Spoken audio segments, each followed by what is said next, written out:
La Cátedra de Filosofía de la Música de la Fundación Gustavo Bueno ha publicado Diego Pérez de Camino, Obra Selecta, volumen 1, 2 y 3. Diego Pérez de Camino nació en Burgos posiblemente en 1740. Estudió con el maestro de capilla de Burgos, Francisco Hernández Illana, que fue maestro de capilla de 1729 a 1780, año en que murió. Estudió en Burgos, primero como mozo de coro y después estudió composición con Illana, y compuso música para Burgos y en concreto los villancicos de Navidad de los años 1761, 62 y 63. En el año 1763 fue nombrado maestro de capilla de la Catedral de Santo Domingo de la Calzada, La Rioja. Estuvo en este puesto hasta el año 1777, año en que pasó como maestro de capilla de Calahorra, de la Catedral de Calahorra, de 1777 a 1796, año en que murió. Las oposiciones a Calahorra se hicieron en el 1771, sin embargo se complicaron y estuvo 6 años pleiteando por el puesto de maestro de capilla. El maestro de capilla anterior de Calahorra, Francisco Viñas, y el organista Matías Menéndez fueron los jueces de la oposición, y los dos coincidieron en que el mejor opositor, de los varios que habían accedido, era José Gargallo, que era copiante de Zaragoza, y entonces, si era copiante, posiblemente fuera discípulo de Francisco García Fajer, maestro de capilla de Zaragoza. Los dos dijeron que José Gargallo aventajaba a los demás, aunque todos lo habían hecho bien los ejercicios, en el buen gusto, en lo bien trabajado de las obras y sobre todo porque su estilo era moderno. Esto ya nos apunta el contraste que luego veremos entre el estilo de Diego Pérez de Camino, que es un estilo heredado de su maestro Francisco Hernández Illana, y el estilo de un contemporáneo estricto suyo como Francisco García Fajer. Su obra está desperdigada por varios archivos y es fruto de 3 copistas.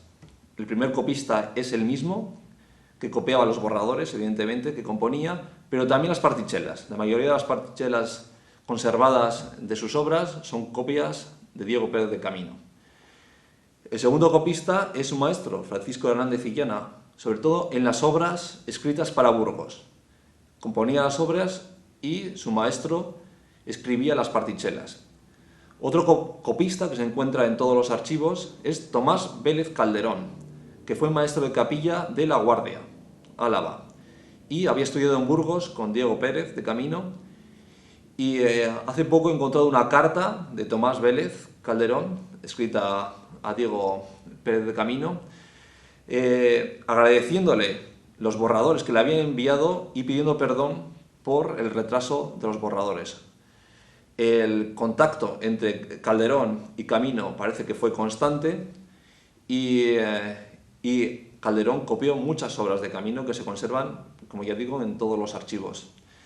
La obra de Camino se conserva principalmente en Calahorra, ciudad donde murió, y se conserva en Calahorra sobre todo en borradores, y los borradores de obras de su etapa de Santo Domingo de la Calzada.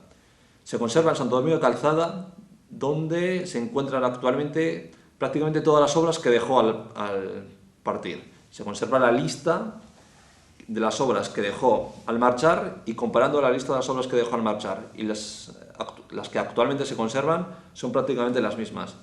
Hay que incidir que este archivo está mal catalogado y últimamente se han descubierto muchas obras de Camino que no estaban catalogadas. Después se conserva en Astorga obras, sobre todo procedentes de Burgos, se conservan 35 obras, y se conserva también en Briones. En Briones se conservan de su última etapa de Calahorra. La obra de Diego Pérez de Camino se construye bajo 2 principios generales. Un principio de composición es la relación tónica-dominante, siendo la tónica el centro y el eje de la composición, y la dominante el punto de alejamiento máximo de la tónica y, por supuesto, de tensión. Entonces, la obra se construye generalmente como tónica dominante y una vuelta a la tónica. Este principio se combina con otro principio compositivo que podemos llamar como principio de composición por módulos. Las obras están compuestas por módulos que tienen un principio y un final bien determinado y una unidad que estructura este módulo. Estos módulos se pueden combinar con los módulos que vienen antes y después, formando un módulo mayor, y este módulo mayor también se puede combinar con módulos anteriores y posteriores, formando otro módulo mayor. Estos módulos contrastan con otros módulos que están antes o después, bien un contraste armónico, por ejemplo, un módulo A puede contrastar porque está en la tónica y el módulo B en lo dominante, también puede contrastar utilizando temas distintos, etc. El estilo de Diego Pérez de Camino destaca porque está muy bien construido. Conscientemente construye las obras utilizando los mismos temas por los dos principios que hemos ya mencionado. También construye las obras basándose en modulaciones a tonos vecinos. No es una construcción libre, arbitraria, sino que siempre está bien construido y de un modo bastante dinámico, pero a la vez equilibrado.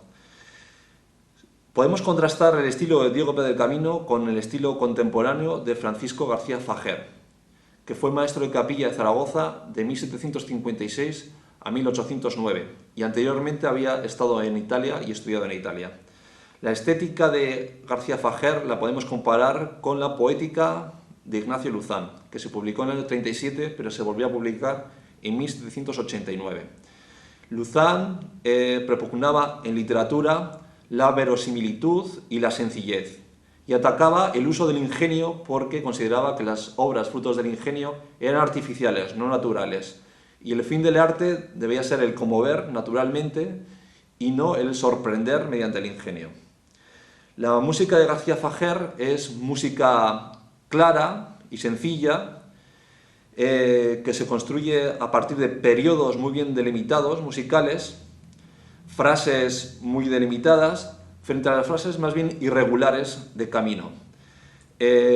También es muy clara la jerarquía entre voz y acompañamiento, siendo sus obras, sobre todo sus cantadas, más bien canciones acompañadas, en que destaca la melodía y los instrumentos no hacen más que acompañar muy veladamente, y prescribe totalmente el uso de tonadillas, de sátiras, que son habituales en Camino, de géneros teatrales carnavalescos.